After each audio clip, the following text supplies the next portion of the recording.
Hoje é segunda-feira, 24 de março de 2014 e o Jornal Futura está começando. Nessa edição, a gente vai tratar de um assunto bem importante, o sono. Uma pesquisa da Sociedade Brasileira do Sono, ouvindo 43 mil pessoas em grandes capitais do país, registrou que mais da metade dos entrevistados não dormem o quanto gostariam e 43% já acordam cansados. Segundo a Organização Mundial de Saúde, são dezenas de distúrbios do sono e entre os principais está a insônia, que atinge de 10% a 15% da população do planeta. A importância de uma boa noite de sono é tema de entrevista aqui no estúdio. Você pode participar com perguntas pelo telefone 0 operadora 21 2273 5020 ou ainda pelo @canal Futura. Veja então os destaques da edição de hoje. Reciclagem, bons hábitos alimentares e articulação comunitária. Ingredientes de um programa de cultivo de mini-hortas em Passo Fundo, no Rio Grande do Sul. O programa busca o bem-estar de toda a população, que é incentivar o cultivo em pequenos espaços, né? Seja no fundo do quintal ou na vertical, nas paredes, através da garrafa PET que a gente está aqui, em vasos, enfim. Já são muitos os distúrbios do sono a interferir na qualidade de vida da população. Eu tenho um problema sério de estar acordando durante a noite. E isso tem me incomodado bastante. Principalmente fazer as atividades rotineiras do dia, que vem trazendo um cansaço muito grande. Uma alternativa de produção alimentar que vem sendo incentivada em muitas cidades brasileiras é o cultivo de hortaliças em casa e nas comunidades. Importantes para a nossa alimentação, as hortaliças podem ser plantadas em um pequeno canteiro, no quintal ou numa fração de uma área comunitária. Os gastos para a instalação de uma horta dessas se resumem à compra de sementes e adubos, que podem ser orgânicos. Em Passo Fundo, no Rio Grande do Sul, o município estimula a produção de hortas suspensas em garrafas PETs como forma de promover reciclagem e a integração comunitária, além, é claro, de reforçar a alimentação dos moradores. Veja na reportagem da UPF TV. A turma está entusiasmada e vai ganhando novos ajudantes para o trabalho de recortar as garrafas PET. A ideia é adaptar e criar uma horta suspensa. Dona Rosalina, de 85 anos, veio ajudar os vizinhos. Muito legal, né?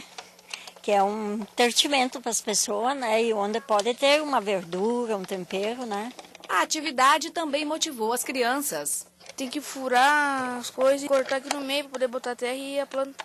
O projeto é realizado por meio de uma parceria entre a Secretaria Municipal de Habitação, a Caixa Econômica Federal e a UPF. O programa busca o bem-estar de toda a população, que é incentivar o cultivo em pequenos espaços, né? Seja no fundo do quintal ou na vertical, nas paredes, através da garrafa PET que a gente está aqui, em vasos, enfim, onde tiver um mínimo espaço, onde couber um pouco de terra, se pode cultivar. O trabalho é desenvolvido por uma equipe multidisciplinar, formada por assistentes sociais, estagiárias, professores e coordenação do curso de serviço social. O trabalho social ele é desenvolvido também com o intuito de melhor adaptar essas famílias ao condomínio, de criar um processo de que eles se sintam pertencentes a esse novo espaço que eles estão vindo morar. E a gente desenvolve ações para fortalecer, para potencializar esse processo. No Recanto Planaltina 2, 120 famílias são beneficiadas pelo projeto Minha Casa Minha Vida.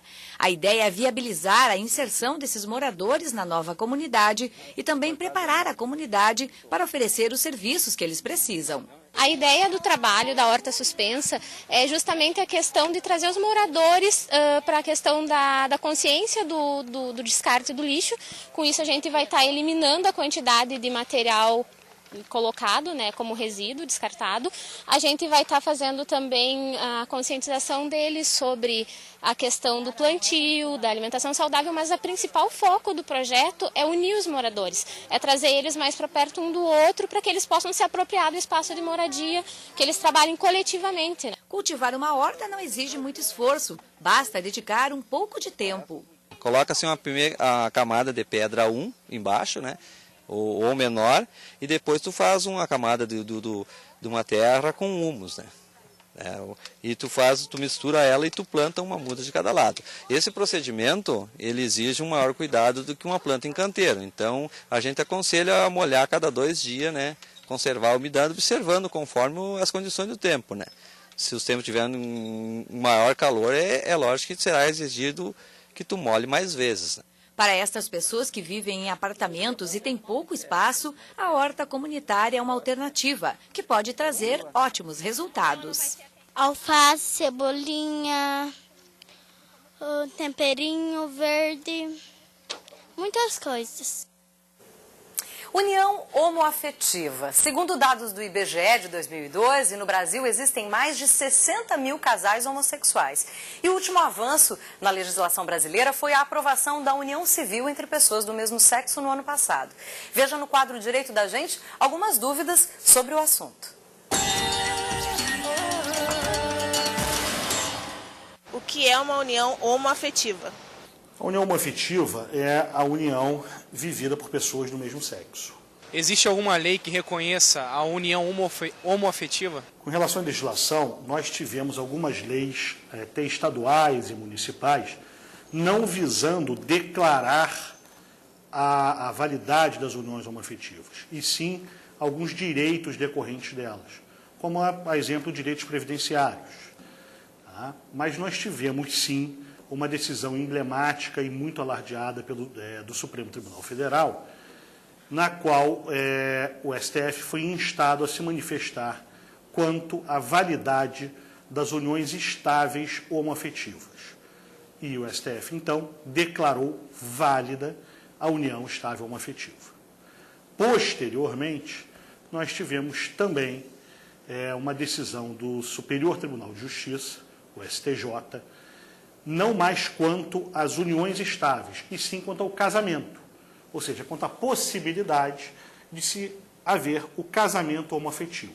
Na sua decisão, o ministro, inclusive, diz textualmente que a negativa ao reconhecimento dos casamentos homoafetivos afrontaria os princípios constitucionais da dignidade da pessoa humana, da igualdade, da não discriminação, dentre alguns mais.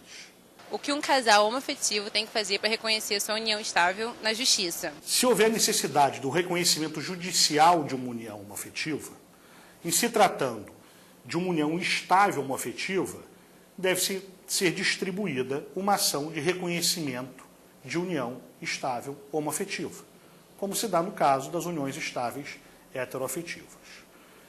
Mas há pouco falei que o STJ admite o casamento homoafetivo.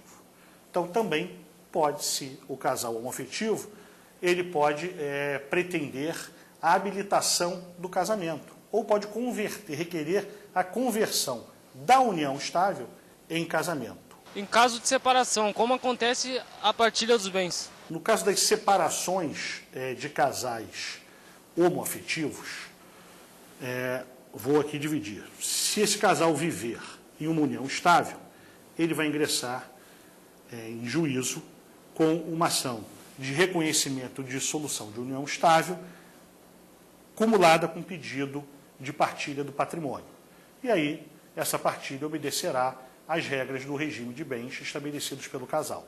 Se esse casal homoafetivo não fez, por exemplo, uma escritura declaratória de união estável, ele vai ter também que ingressar em juízo para pretender o reconhecimento da união estável, a dissolução da união estável e a partilha desse patrimônio. Eu gostaria de saber, em caso de morte de um dos parceiros, como fazer para ter direito à herança? No caso de óbito de um dos parceiros de uma união homoafetiva, as regras instituídas no Código Civil para a sucessão do cônjuge, no caso de um casamento, e para a sucessão do companheiro, no caso de uma união estável, valerá tanto para as uniões heteroafetivas como para as uniões homoafetivas.